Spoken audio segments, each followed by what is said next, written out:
अस्सलाम वालेकुम स्टूडेंट्स। इस वीडियो में हम 9th क्लास फिज़िक्स के चैप्टर नंबर 3 के एमसीक्यू सॉल्व करेंगे जो कि एएलपी स्मार्ट सिलेबस के मुताबिक हैं और एग्ज़ाम्स में बार बार रिपीट होते रहे हैं। सो चलते हैं अपने फर्स्ट एमसीक्यू की तरफ। फर्स्ट एमसीक्यू है हमारे पास 50 किलोग्राम के मास में 100 न्यूटन फोर्स कितना एक्सेलरेशन पैदा करेगी। तो डी आंसर है 2 मीटर सेकंड स्क्वायर की। एमसीक्यू नंबर 2 है सेंटीमीटर फोर्स डायरेक्टली प्रोपोर्शनल होती है वी स्क्वायर के। नेक्स्ट है दैट जेल में से इनर्शिया का इन्हिसार होता है मास पर। सी आंसर है। फ्रिक्शन का कोफिशिएंट बराबर होता है, तो इसका आंसर जो है होगा वो ए होगा। एमसीक्यू नंबर 5 है मोमेंटम में तब्दीली की शरह कहलाती है फोर्स। बी आंसर है। नेक्स्ट है जी 1 न्यूटन बराबर होता है 1 किलोग्राम मीटर पर सेकंड स्क्वायर। सी के बराबर होगा, सी आंसर होगा इसका। एक जिस्म का वज़न 147 न्यूटन है, इसका मास होगा, ग्रेविटेशन की फोर्स हमें दी गई है, इसका जो मास होगा वो 14.7 किलोग्राम होगा। बी आंसर है। उसके बाद नेक्स्ट एमसीक्यू की तरफ चलते हैं। एमसीक्यू नंबर 8 है हमारे पास मसावात मुकम्मल कीजिए। तो ये हमें एक मसावात दी गई है P of F minus P of I बटा टी। ये किसके बराबर होता है? ये एफ़ के बराबर है, फोर्स के बराबर। ए आंसर है। नेक्स्ट है ग्लास और ग्लास के दरमियान कोफिशिएंट ऑफ फ्रिक्शन होता है, इसका जो सही आंसर होगा वो ए होगा, 0.9। नेक्स्ट है टायर और गीले रोड के दरमियान coefficient of friction micro second की कीमत होती है 0.2। ए आंसर है इसका। नेक्स्ट है सिस्टम इंटरनेशनल में मोमेंटम का यूनिट होता है, मोमेंटम का जो सिस्टम इंटरनेशनल में यूनिट है वो किलोग्राम मीटर पर सेकंड है। बी आंसर है इसका। नेक्स्ट किसी जिस्म के मास और उसकी वेलोसिटी के हासिल ज़रब को कहते हैं मोमेंटम कहते हैं, इसका आंसर जो होगा वो डी होगा। अगला एमसीक्यू है जी मोमेंटम में तब्दीली की शरह कहलाती है। मोमेंटम की हम पहले भी कर चुके हैं कि मोमेंटम में जो तब्दीली की शरह है वो फोर्स कहलाती है। नेक्स्ट है मोमेंटम का यूनिट न्यूटन सेकंड है। डी आंसर है। Next MCQ centripetal acceleration inversely proportional है रेडियस के। सी आंसर है। नेक्स्ट एमसीक्यू है मोमेंटम के मसावात है, मोमेंटम की मसावात जो है P is equal to M V. D answer है। स्टील और स्टील के दरमियान कोफिशिएंट ऑफ फ्रिक्शन की कीमत है 0.8। डी आंसर है इसका। नेक्स्ट है सेंट्रीपिटल फोर्स हमेशा जिस्म की मोशन की सिमत के डैश अमल करती है, तो मोशन की सिमत के अमूदन अमल करती है। सी आंसर है इसका। एमसीक्यू नंबर 19 है हमारे पास जब घोड़ा गाड़ी को खींचता है तो एक्शन डैश होता है, ज़मीन और गाड़ी पर होता है एक्शन। डी आंसर है इसका। अगला एमसीक्यू है किसी जिस्म पर अमल करने वाली तमाम फोर्सेस का रिज़ल्ट कहलाता है। तो इसका सही आंसर है नेट फोर्स। सी आंसर है इसका।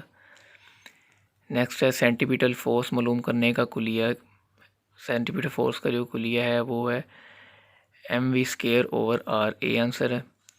एमसीक्यू नंबर 22 है किसी मटेरियल के स्लाइड करने वाली सतहों के दरमियान रखने से इसके दरमियान फ्रिक्शन कम होती है, तो इसका जो सही आंसर है डी आंसर इसका सही आंसर है। एमसीक्यू नंबर 23 है टायर और खुश्क रोड के दरमियान कोफिशिएंट ऑफ फ्रिक्शन की कीमत होती है, सो इसका सही आंसर बी है, एक होती है। एमसीक्यू नंबर 24 है एक जिस्म जिसका मास 6 किलोग्राम है वो 2 मीटर पर सेकंड स्क्वायर के एक्सेलरेशन से हरकत कर रहा है, इस पर अमल करने वाली फोर्स की मिकदार होगी। डी आंसर है इसका 12 न्यूटन फोर्स की मिकदार होगी।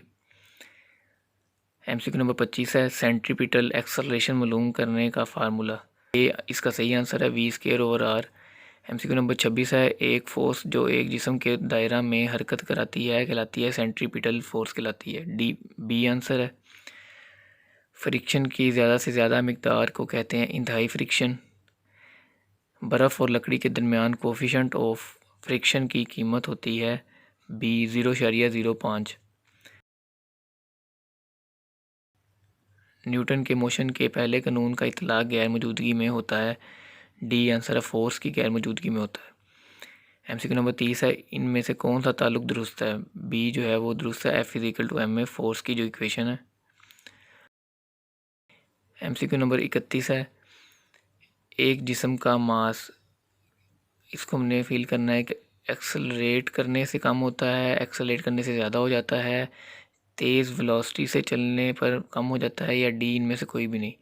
सो जो इसका सही आंसर है वो डी है, क्योंकि इनमें से कोई भी ऑप्शन सही नहीं है, तो डी आंसर है इनमें से कोई भी नहीं। MCQ नंबर 32 है, जब साइकिलिस्ट पैडल पर जोर लगाना रोक लेता है तो साइकिल रुक जाती है, रुकने की वजह फ्रिक्शन, ए आंसर है इसका, फ्रिक्शन की वजह से रुकता है ये। एक लड़का चलती हुई बस से छलांग लगाता है तो इसकी किस तरफ गिरने का खतरा होगा, हरकत की सिमत में, सी आंसर है। MCQ नंबर 34 है, वज़न का यूनिट होता है न्यूटन। नेक्स्ट है, वज़न मालूम किया जाता है स्प्रिंग बैलेंस से, ए आंसर होगा इसका। MCQ नंबर 36 है, किसकी गैर मौजूदगी में न्यूटन के पहले कानून का मोशन का इतलाक होता है। सो ये हम पहले भी कर चुके हैं, इसका जो सही जवाब है वो बी है, नेट फोर्स। MCQ नंबर 37 है, वो फोर्स जो दो सतहों के माबैन मोशन में मज़ामत पैदा करती है फ्रिक्शन कहलाती है, बी आंसर है। MCQ नंबर 38 है, आइसोलेटेड सिस्टम में दो टकराने वाले इज्साम का मोमेंटम रहता है मुस्तकिल, बी आंसर है। MCQ नंबर 39 है, जिस्म की वेलोसिटी 2 गुना ज़्यादा होने से सेंटीपिटल फोर्स क्या होगी, 2 गुना हो जाएगी। MCQ नंबर 40 है, दर्ज झैल में से मोमेंटम का SI यूनिट है।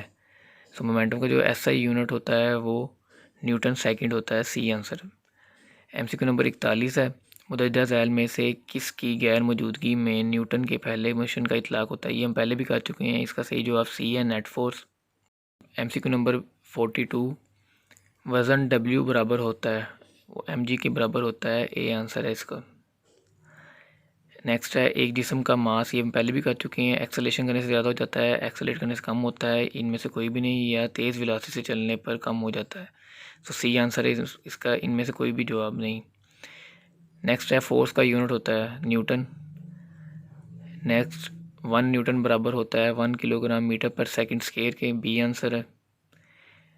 अगला MCQ है, मोमेंटम के कंजर्वेशन के कानून के मुताबिक कौन सी इक्वेशन सही होगी, ये ए जो है वो ऑप्शन सही है, V equal to minus M over capital M multiply by V, A answer है। MCQ नंबर 47, मुदज्जा सेल में से इनर्शिया का इन्हिसार किस पर है। तो इनर्शिया का इन्हिसार जो होता है वो मास पर होता है, सी आंसर है। नेक्स्ट है, लकड़ी और कंक्रीट के दरमियान कोफिशिएंट ऑफ फ्रिक्शन क्या होता है, इसका जो सही आंसर है 0.62, डी आंसर इसका सही है।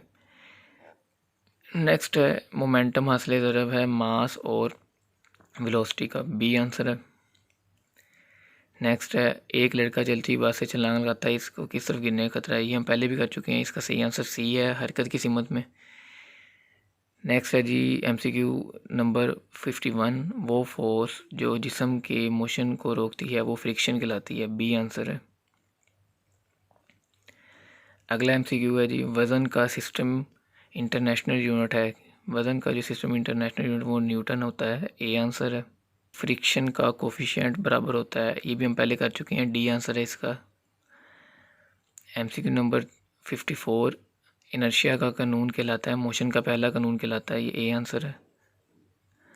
MCQ नंबर 55 है हमारे पास, SI सिस्टम में मास का यूनिट होता है, ये किलोग्राम होता है, सी आंसर है इसका, सही आंसर। MCQ नंबर 56 है, स्प्रिंग बैलेंस पैमाइश करता है किसकी, फोर्स की।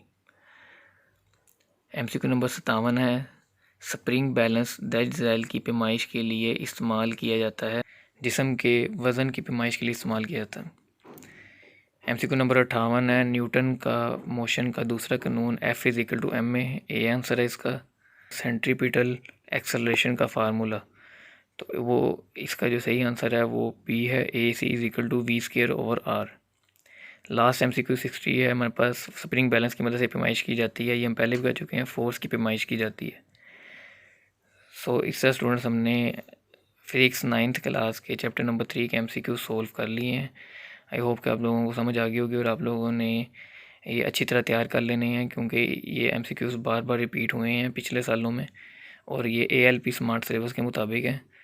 सो आप लोग भी इन्हें अच्छी तरह तैयार कर लें, और वीडियो को लाइक और चैनल को सब्सक्राइब कर दें ताकि नेक्स्ट वीडियोस के नोटिफिकेशन आपको मिलते रहें। अल्लाह हाफ़िज़।